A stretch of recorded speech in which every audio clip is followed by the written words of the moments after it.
இதை விட ஸ்டிக்கர் ஸ்டாலின் மற்ற பெயர் வைப்பதற்கு வேறு காரணமே இருக்க முடியாதுங்க.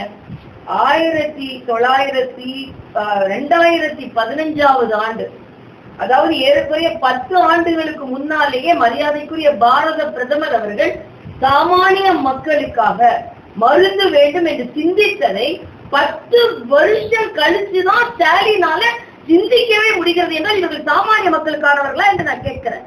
அது யார்? இப்ப இன்னைக்கு பிரதமர் மருந்தகங்கள் ஆரம்பிக்கலாம். ஆக மத்திய அரசின் எந்த திட்டத்தையும் நான் ஒத்துக்கொள்ள மாட்டேன்.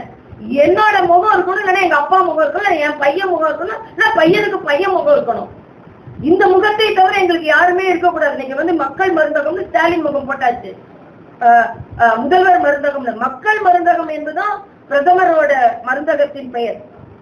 அதை நாங்க பிரதமர் மருந்தகம் என்று சொல்கிறோமே தவிர அதன் பெயர் மக்கள் மருந்தகம் தான்.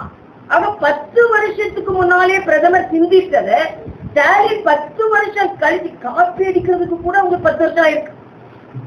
ஆக அப்ப அவர்கள் மக்களை பற்றி எப்படி சிந்திக்கிறார்கள் என்பதை தான் நீங்க புரிந்து கொள்ள வேண்டும். எல்லாமே காப்பீங்க. அதுல பாத்தீங்கன்னா நீங்க விஸ்வகர்மா திட்டத்தை உடனே நான் கலைஞரின் கைவினை திட்டம்னு சொல்லுவாங்க, அட்டல் திட்டம் தான் நான் முதல்வர் திட்டம்னு சொல்லுவாங்க.